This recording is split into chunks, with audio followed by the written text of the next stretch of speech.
திராவிட முன்னேற்ற கழக தலைவர் கொளத்தூரில் அவர் தோல்வி கண்டார். இது பெண் நிறுவனத்திற்கு பெரும் பின்னடைவை ஏற்படுத்தியது.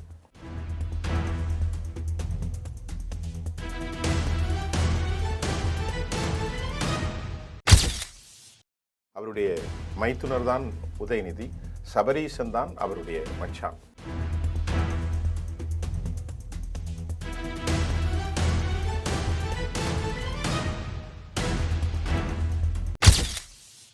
பெண் நிறுவனத்தின் பால் ரெக்கமெண்டேஷன் செய்யப்பட்டது. 95% பேர் வேலை இழந்து, அதாவது தோல்வி சந்தித்தார்கள்.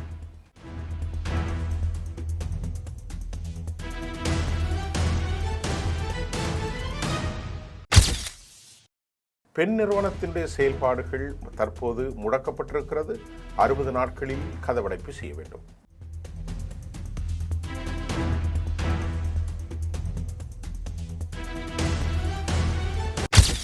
ஆக 60 நாட்கள் கட்சியினுடைய தலைவராக, செயலாளர் தலைவராக, சட்டமன்ற தலைவராக இருக்கும் திரு உதயநிதி ஸ்டாலின் அவர்தான் இனி கட்சியினுடைய தலைவர்.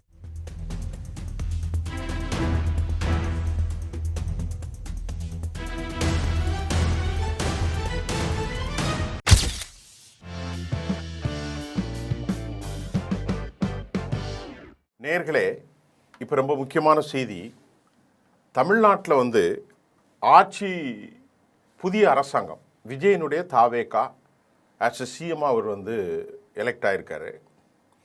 இது திராவிட முன்னேற்ற கழகத்தில் ஏற்படுத்திய பெரிய ஒரு மாற்றங்கள் என்ன என்பது குறித்து நாம் பார்க்க போகிறோம்.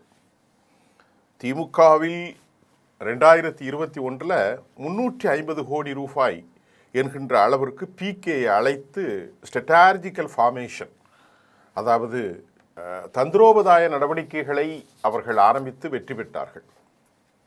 தற்போது அந்த நடவடிக்கையின் பால் ஏராளமான அறிவுரைகளை பெற்றுக்கொண்ட பெண் நிறுவனம் யாரு?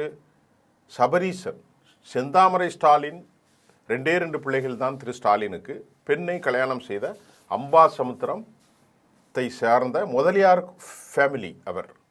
அவர் யார் என்றால் முக்கியமாக பிடி தியாகராஜனுக்கு ஒரு நெருங்கிய அல்லது கொஞ்சம் தள்ளிய உறவு என்று சொல்கிறார்கள். மதுரை பிடிஆர் குடும்பத்திற்கு நெருக்கமான அவரை தான் மருமகனாக எடுத்தார்கள். அவர் இப்பொழுது கட்சியை முழுமையாக தன் வசப்படுத்தினார், திட்டமிடுதலில். அதன் விளைவு நான் சொல்வது, அரசாங்கத்திற்கு முன்பு கட்சி பலப்படுத்தியது, 200 வெல்வோம் என்கின்ற ஒரு கோஷத்தை முன்வைத்தது. மாமனாருக்கு எல்லா விதயங்களும், மாமனார் வாக்கு செய்கிற போது அவர் எப்படி நடக்கணும், எப்படி ட்ரெஸ் கோட் போடணும், எப்படி மக்களை அணுகணும், இப்படி நிறைய விவகாரங்களை சபரீசன் உடைய அந்த பெண் நிறுவனம் வடிவமைத்ததாகவும் கூட செய்திகளை நாம் யூகிக்கிறோம், அவதானிக்க முடிந்தது. நேற்று சென்னையிலிருந்து பிரபலமான ஒரு நாளிதழ் தனது செய்தியை உங்களுக்கு தந்தது. நாம் எந்த செய்தி வந்தாலும் ஒரு ஆதாரத்தோடு தான் பேசணும். நாம் யூகித்து பேசிவிடக்கூடாது. அந்த செய்தியினுடைய பக்கங்கள், உண்மையான விரிவுரைகளும் என்னிடத்தில் கையில் இருக்கிறது. அந்த சோர்ஸோடு சேர்த்து நான் இந்த செய்தியை உங்களுக்கு தர காத்திருக்கிறேன். அதில் பெண் நிறுவனம் என்றால் என்ன? சபரீசனால் உருவாக்கப்பட்ட பெண் நிறுவனம், அதன் பப்ளிக், அதாவது அதற்கு பெயர் public empowerment people's empowerment network. அதுதான் PEN, PEN, people's empowerment network. இந்த நெட்வொர்க் தான் தமிழ்நாட்டில் திராவிட முன்னேற்ற கழகத்திற்கு 200 வெல்வோம் என தந்திரோபாய திட்டமிடுதலை, அதாவது சாத்தியமான கள நிலவரத்தை ஆய்வு செய்வது, உளவாக செயல்படுவது, மக்களை சந்திப்பது, அது சாத்தியம் கூறுகளை தலைமைக்கு கொடுப்பது என்ற ஒரு சீரிய பணியை பெண் நிறுவனம் தொடர்ந்து செயல்படுத்தி கொண்டிருந்தது. இந்த நிறுவனத்தின் இயக்குனராக மணிகண்டன், சேகர், இந்த 2 பேருமே செயல்பட்டார்கள். தற்போது இந்த நிறுவனம் ஒரு மிகப்பெரிய சிக்கலை சந்தித்தது மட்டுமல்ல, 60 நாட்களில் அது மூடப்பட வேண்டும் என்றும் தற்போது அறிவிக்கப்பட்டிருக்கிறது. தற்போது அதனுடைய செயல்பாடுகள் அனைத்தும் முடங்கி போய் மூடப்பட்டுள்ளது என்பதுதான் இப்போது நான் உங்களுக்கு தரக்கூடிய செய்தி. திராவிட முன்னேற்ற கழக தலைவர் கொளத்தூரில் அவர் தோல்வி கண்டார். இது பெண் நிறுவனத்திற்கு பெரும் பின்னடைவை ஏற்படுத்தியது.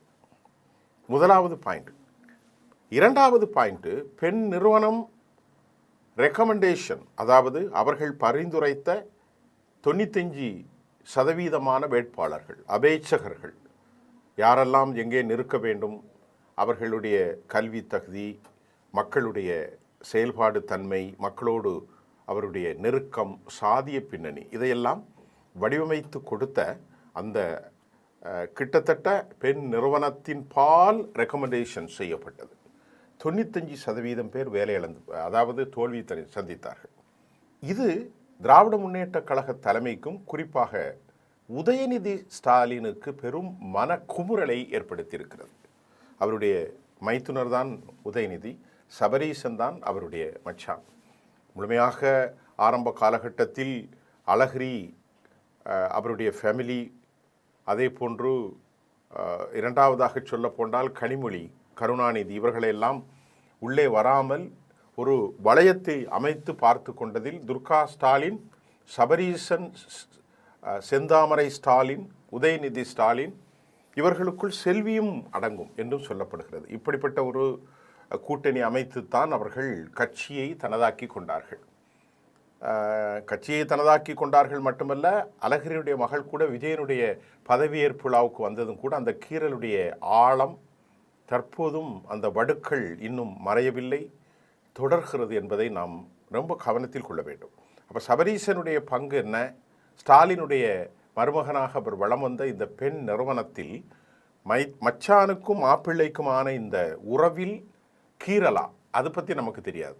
ஆனால் பெண் நிறுவனத்தினுடைய செயல்பாடுகள் தற்போது முடக்கப்பட்டிருக்கிறது. 60 நாட்களில் கதவடைப்பு செய்ய வேண்டும். முதலாவது பாயிண்ட், அவர்கள் கொடுத்த அனைத்து ரிப்போர்ட்டும் ஃபெயில். இரண்டாவதாக, அவர்களால் பரிசீலிக்கப்பட்ட அந்த 95% நிறுத்தப்பட்ட வேட்பாளர்கள், பெண் நிறுவனத்தின் பரிந்துரைகளுக்கு ஏற்ப நிறுத்தப்பட்ட 95% தோல்வி சந்தித்து விட்டார்கள்.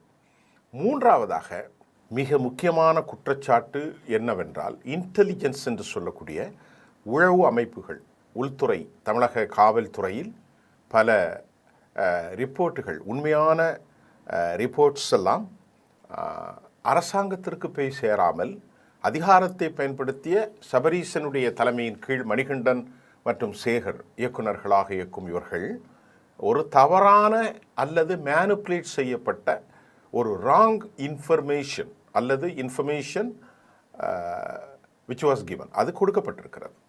இது தற்போது உதயநிதிக்கும் ஸ்டாலினுக்கும் தெரிய வந்திருக்கிறது. இது மூன்றாவது காரணம். நான்காவது காரணம், பெரும்பான்மையான வேட்பாளர்கள் தேர்தலில் நிற்பதற்காக பணம் கொடுத்திருக்கிறார்கள் பெண் நிறுவனத்திற்கு என்ற செய்தியும், அது 5 கோடியா 10 கோடியா என்பதெல்லாம் தெரியாது. ஒரு 200 வேட்பாளர்கள் என்றால் அதனுடைய மதிப்பீட்டை நீங்கள் கவனித்துக் கொள்ளுங்கள். எத்தனாயிரம் கோடி வந்திருக்கும். வேட்பாளருக்கு ஒரு 5 கோடி 8 கோடி 10 கோடி என்று கொடுத்தால் எத்தனாயிரம் கோடிகளை இந்த பெண் நிறுவனம் பெற்றிருக்கும் என்ற தகவலும் அதிர்ச்சிக்குரிய ஒரு தகவலாக நமக்கு இருக்கிறது. ஆக இந்த நிலையில்தான் திரு உதயநிதி ஸ்டாலின் தனது அலுவலகத்திற்கு கூட பெண் நிறுவனத்தினுடைய ஆளுமைகளை, செயல்பாட்டாளர்களை, ஊழியர்களை அவர் அனுமதிக்க மறுத்தார் என்ற தகவல் தற்போது அந்த பத்திரிகையை வெளியிட்டிருக்கிறது. பத்திரிகையை நீங்கள் பார்த்து கொள்ளலாம். பிரபலமான ஒரு பத்திரிகை.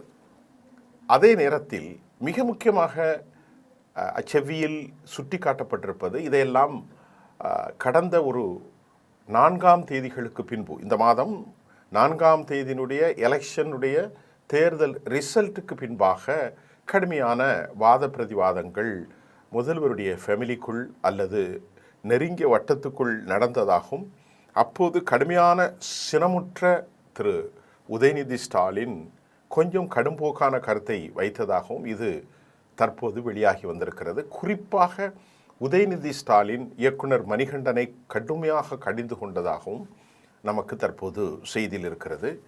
ஆக 60 நாட்கள் கட்சியினுடைய தலைவராக, செயலாளர் தலைவராக, சட்டமன்ற தலைவராக இருக்கும் திரு உதயநிதி ஸ்டாலின் அவர்தான் இனி கட்சியினுடைய தலைவர், அவர்தான் இனி முதல்வர் வேட்பாளராகவும் நிற்கப் போகிறார். அவருக்குத்தான் எல்லா உரிமைகளையும் ஸ்டாலின் வழங்கியிருக்கிறார். தனது சொந்த பிள்ளை மகன் என்ற முறையிலே அவருக்குத்தான் கிடைக்கும், அதில் எந்த சந்தேகமும் இல்லை. இப்பொழுது அவர் பரிந்துரைத்ததால் கடுமையாக சினமுட்டு பேசியதால், என்ன பேசினார்கள் என்பதையெல்லாம் நம் அருகிலிருந்து கதை சுற்ற முடியாது, பேசினார்கள் என்றுதான் வருகிறது. அதன் விளைவாக பெண் நிறுவனம் இப்பொழுது செயல்பாட்டை நிறுத்திவிட்டது.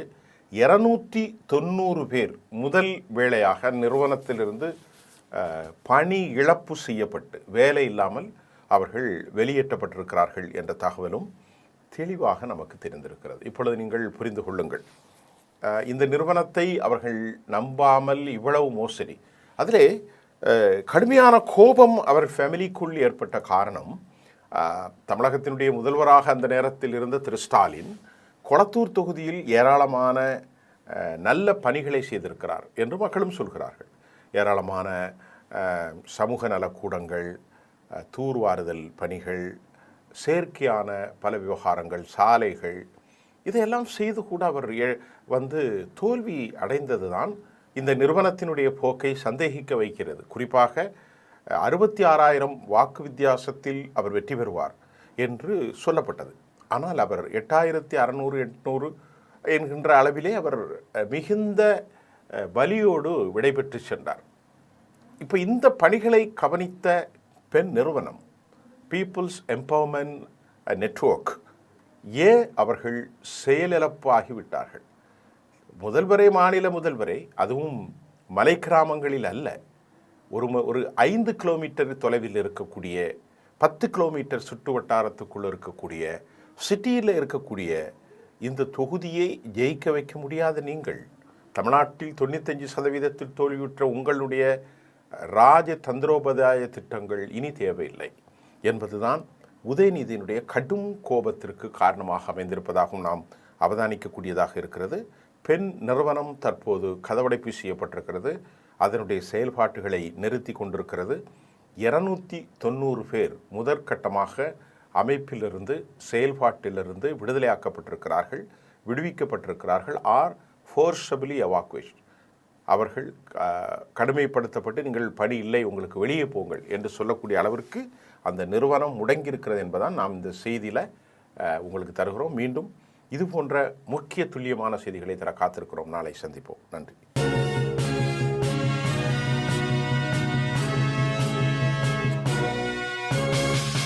உடனுக்குடன் அப்டேட் தெரிந்து கொள்ள ஜெம் டிவி தமிழ் ஆப்பை இன்ஸ்டால் செய்யவும்.